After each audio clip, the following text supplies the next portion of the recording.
I knew it. I kind of guessed this last week. I think I mentioned that, but I knew he was the villain. Yes.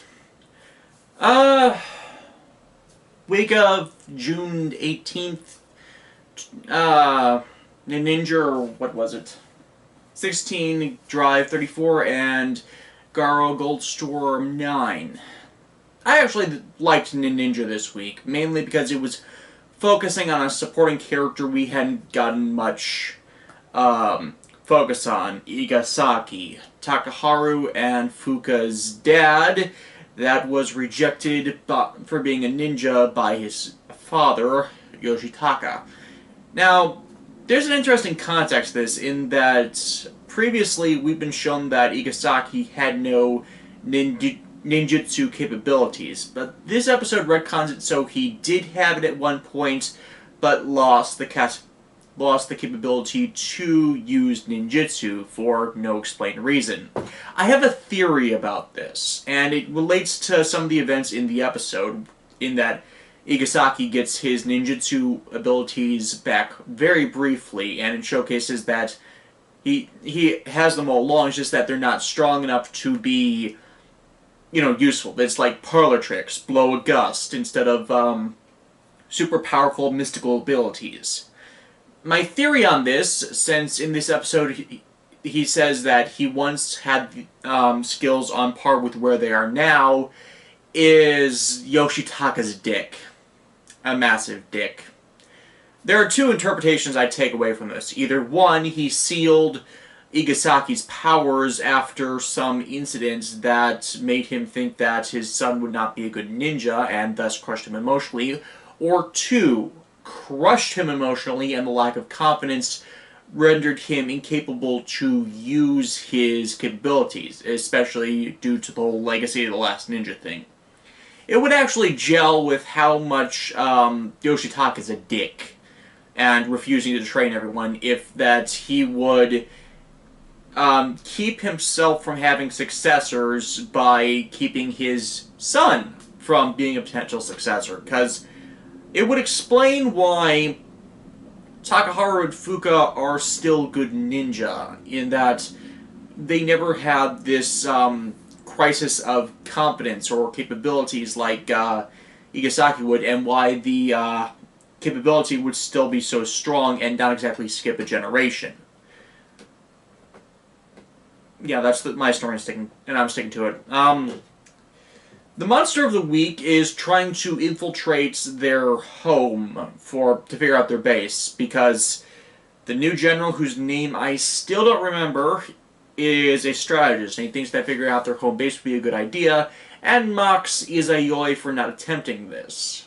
Kyoimon actually did get this with a previous kaijin, and I like the use of continuity there, but it died before I could tell the location.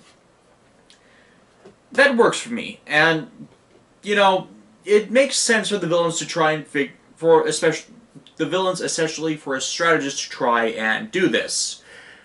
Problem is, of course, that you're trying to sneak after ninja. And I think they're terrible ninja, but they're still ninja. And stealth and following is kind of low in the books. So it would be really backwards to show them not to be able to do this. So this is already working well for me in that. So they decided to go after Igasaki and follow after him to lead them to the base. But they're tipped off by the kaiju alarms they have to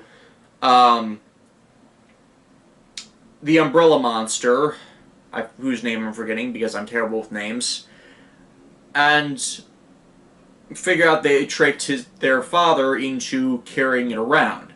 What doesn't work with me for the monster is how they create it, in that they take a fountain pen of Igasaki's and then it's turned into an umbrella monster from that. How do you get umbrella from fountain pen? You can't even use the justification of, oh, it's like rain, it's like water. No. No. If it was like something squid themed, since it shoots ink and ink shower and it's kind of shaped like an umbrella, maybe. But as it is, no. In fact, you know what would have worked better? Had he dropped his umbrella on the way there, on the way out shopping, which is how they got Igasaki out to try and dupe them, is actually use a freaking umbrella. You know, make it a bit more cohesive. I don't know. It bugs me considering so far, while the monster's production design could be divergent from the original object, it was still themed after the object that the cursed ceiling shuriken was to produce it. We had skates. We had a monster that had skate-like designs on it. We had a watch-themed kaijin. He's had a time watch faceplates on the center of his body. And fountain pen to umbrella, that doesn't work for me. But yeah, from this, they figure that they're going after their Igasaki because he's the odd man out. He's the only one that's not a ninja amongst them. So they do a bit of duping to make them think that Igasaki is a ninja. It works for the most part, and I actually kind of like this a lot, mainly because okay, the big thing I have against the show is when they're stupid and when they're assholes. Also when, the story nonsense doesn't mesh up. But this is where it's all gelling greatly. They're taking advantage of the minor character. They're giving, they're giving him a chance to live the dream. They're outsmarting the villains in a clever manner. This is all things that work great. And I really, really wish this was more of the show. Hell, the whole thing with their dad is once more overseen by Kinji, which is a congealing part of his arc and his previous exposition. So since they're going to try and conclude his arc next week, or at least this style of his arc, where he's divergent and rebellious, not rebellious, he's trying to kill the others, but you get what I'm saying. While focusing on another character's story in the episode, they're still seeding parts of his storyline. Yes, that makes sense to me. This, of course, falls apart and feeds my depiction, because when the monster strikes again, Igasaki tries to use ninjutsu on his own. It doesn't work. Their ruse falls apart on them when they're in battle. At least until Igasaki recovers full capabilities of his tornado technique, which was apparently his signature move, to assist them in taking down the monster. And this is where it feeds my idea that the issue is his own confidence in his abilities and his capability to do them, because his children, his niece, his nephews are in danger, and he's standing there, and he's right there, and he can do something to help them. Even if you've got a mental block and some kind of thing, if there's someone you care about on the line, you're gonna try and do something. And this was a good way to deal with it. Going back to him having no capabilities, okay. You're not going to be able to... You don't want to use him as a regular for that, or figure that would be the last round, or the mental block is still there, he just surpassed it for a moment because his family was in danger. Okay, I can get that. It's a bit disappointing, but I'm okay with it. Overall, good episode from a show that's giving more misses than hits again. Drive 34. We all knew this was coming with Nira. We pretty much all knew it. Yeah, Nira's the one that killed Shinosuke's father. His mind was screwed with by Mikage, but the reason he did it was not influenced by the Roid Nudes, but his own jealousy of Eisuke Tamari. And in the whole the whole bank heist that brought this all together is where Eisuke was shot fatally by Nira. It was suppressed, so he'd have his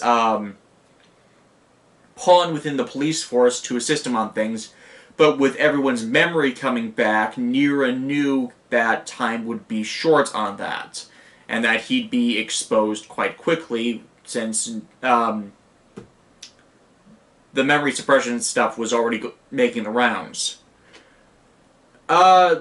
This actually works for me because, his giggling and farcical things, it's both, anger that Shinosuke is there and trying to turn him down while being gleeful that he got away with it as long as he's allied with the Roid Mutes.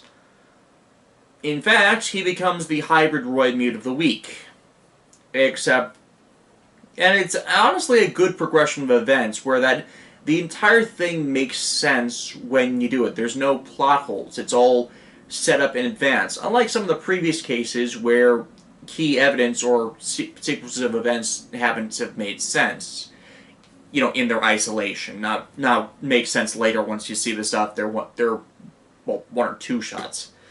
So, the development of this, okay, him being the gleefully evil type, it kind of, not so much foreshadowed, but made it blatantly obvious. There's a difference between foreshadowing and,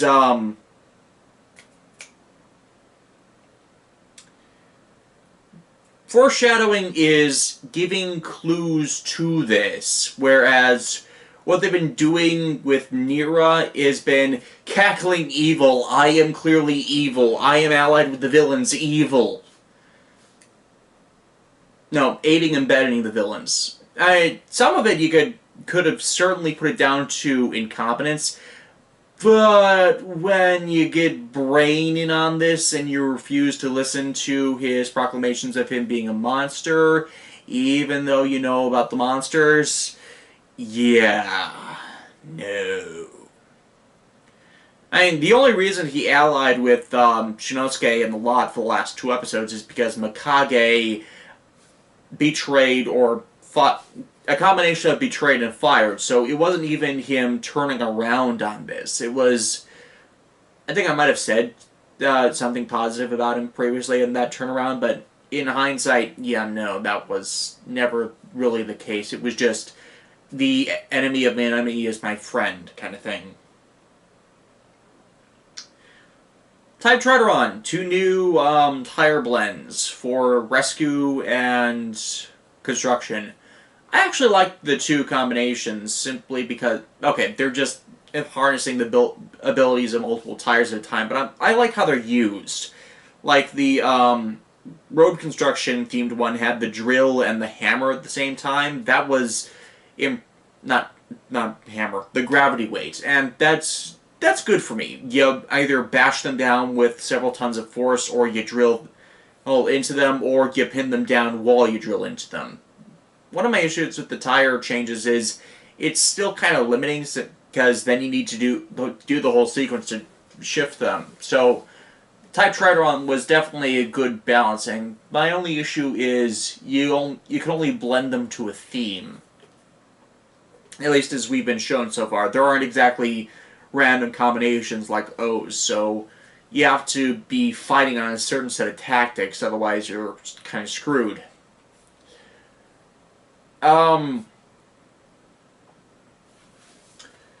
Go's oddly isolated. I'm guessing because he wants to find a way of forgiveness, plus he's got to deal with Bono's AI form being around and his complicated issues with his dad. So, decent progression there with Go on the recovering from asshole shtick of his the last stretch. They've not yet resolved Go and Chase yet, which they're not completely. The antagonism seems to be gone from them right now, but there's no resolution yet, which is my issue.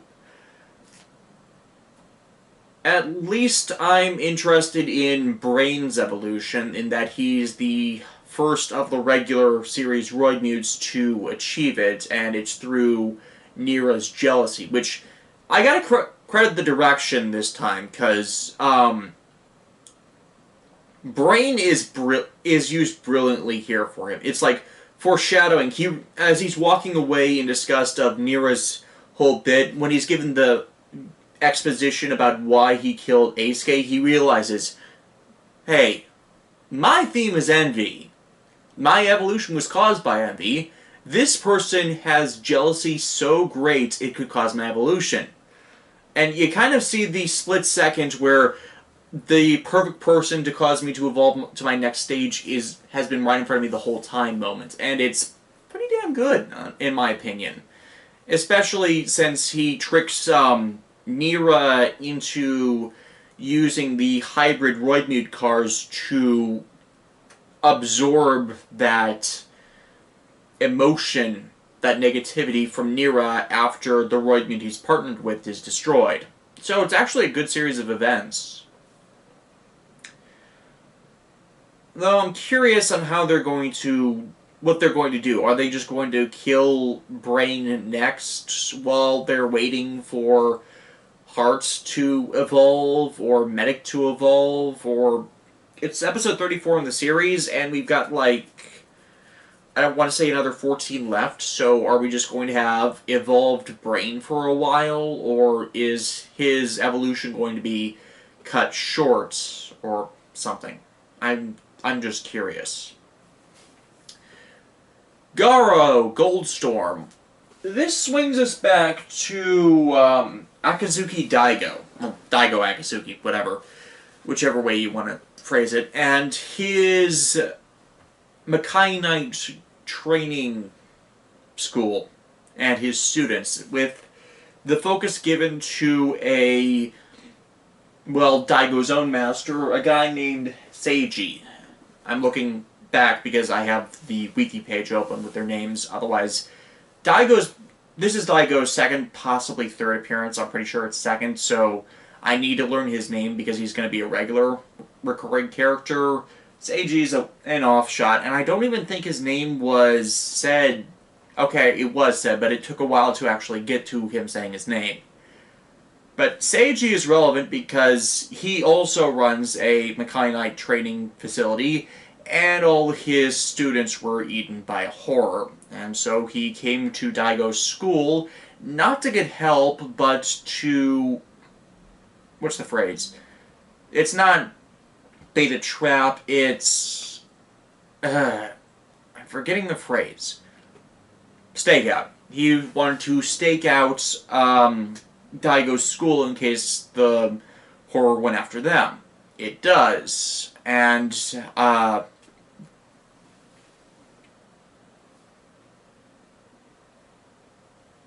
am I forgetting his name? Ryuga. Ryuga was also called out to track down this horror for this crime, and it ends up with a 4-person brawl against the horror to tell you how strong it was. Admittedly, we're waving between next tier of power for Garo and weaker power tier Garo, depending on how you interpret the show armor. I'm not exactly certain where that stands, honestly.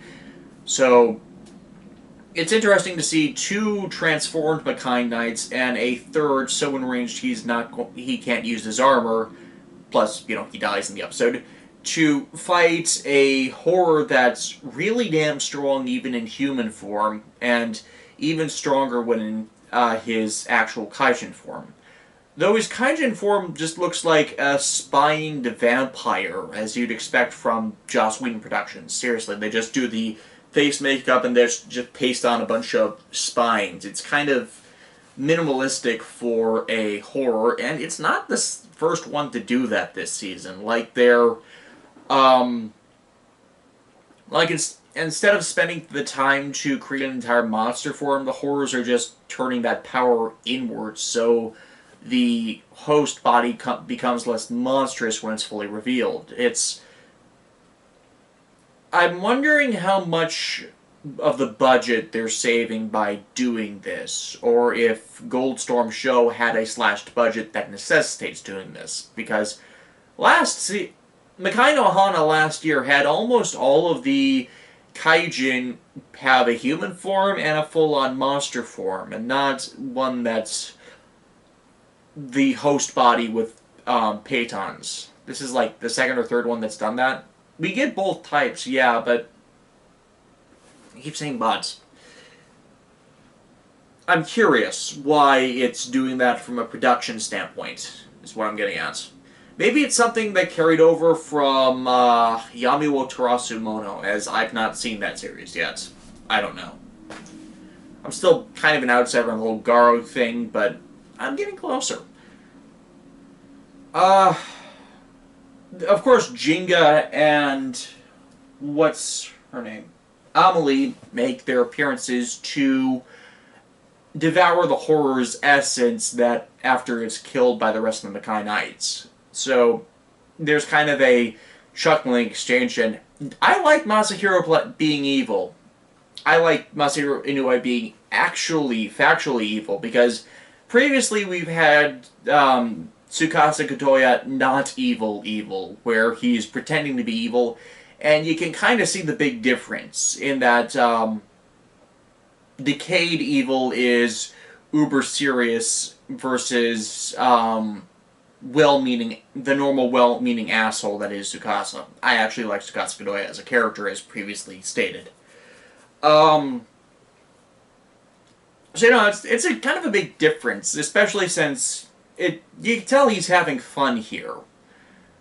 That you don't see in some of the last few times he's appeared as Tsukasa Katoya. I guess some of that's the whole horror, I am very happy because I am a predator kind of thing we usually see from horror-possessed people.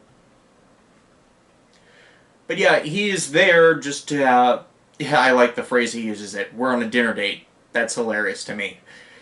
Dark humor, but still. And I like the exchanges in that he's intentionally enraging the Makai Knights with his actions to get them to see his point of view through self-revelation of, I've gone too far down this dark path. I see two potential routes they're going to take with this by stressing this again. I don't think Ryuga has undergone the Shadow Trial, the trial where a Makai Knight that has slain 1,000 horrors must face the darkness within their own hearts. If that's the case, then Ryuga is really going to have to get over himself to be able to use the Garo armor after this point, and also recover the steed. I'm forgetting a lot of details about the show recently. But yeah, if that's the route they're going with this, I'm liking it. If they're just going to wait until the end of the series to have this big face-off of philosophies, I could still see it working. But I think the I have truly surpassed my inner darkness thing would work better for Ryuga, because Raiga's was weak. Raiga's was really weak in comparison to Koga, who actually had to reconnect with elements of his father's training and, you know, really look at himself. Raiga had a good exchange with a horror that brought on the Goten. That was the thing's name.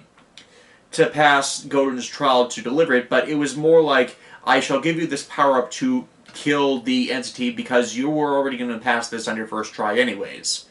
So it's not real. It wasn't really, in hindsight, it wasn't really giving him a challenge. It was, yep, you're a great person, so have this. And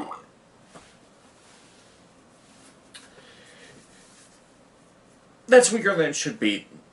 But it gets Daigo in for the regular cast and fight against Jinga and Amelie to, what's the phrase? It makes him invested in the ongoing story instead of having him as an ancillary character that just happens to be the Makai Knight of the district Ryuga and Rian are operating out of at the moment. which I find a good thing. No Kamen Rider next week because people in bad t-shirts are going to be hitting a small ball across a large green. Yeah, the show is being preempted for golf again. I think they also do that to the Pretty Cure series that airs right after Kamen Rider, so at least fans of our side aren't exactly alone on that. So, at best, I'll be recapping Ninninger and Garo next week if I don't get too busy. You might be seeing this at the bottom of the screen, and this is my craft table. I am working on stuff. Specifically, I finished this. This is a model Sonic Arrow that I'm going to be using to build a real prop Sonic Arrow. I got this from a papercraft maker that I forget their name, I forget their business. I might actually look it up and put it in the description for the video. I think it's a better scale than the toy one, honestly. My only issue is the lock seed base doesn't actually fit the shape of a lock seed. While you can lock it on, it doesn't hold it properly, which honestly, I think I might just do a short tutorial on how to replace it if people are interested in getting this papercraft. Though, it doesn't exactly do the pull-up back thing, but, for cosplayers or people that just want to have the Sonic Arrow, and I'm just using this as a model to build a further one, so it's honestly not that bad, honestly, with scaling. Yes. See y'all next week.